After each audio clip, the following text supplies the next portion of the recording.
For the first time in 15 years, BC Hydro is putting out a call for new power. Today, we're launching a competitive call for new sources of clean electricity.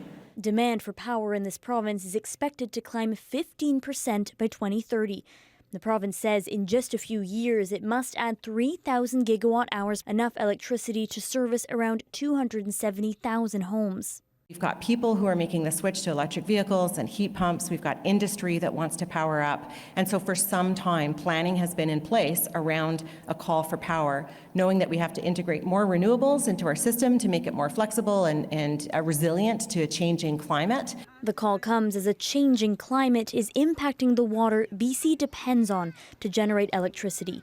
In 2022, BC Hydro reduced power generation at some reservoirs because of drought conditions. And last year, it spent $450 million importing power from California. This year, BC will likely have to import energy again.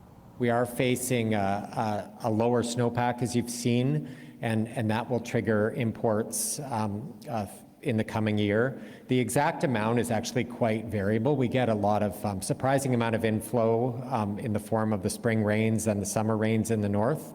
So we'll see how that turns out. Hotter summers have also boosted BC's demands for power. We're seeing summer peaks now that we didn't have in this province, where we have heating needs as much as we have cooling needs.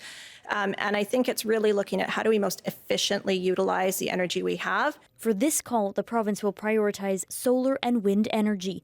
To be accepted, projects must be located in BC and connect to BC Hydro's existing systems. And First Nations must have at least 25% equity, a first for this province, and a move nations say is a critical one for economic reconciliation. Michelle Gassoub, CBC News, Vancouver.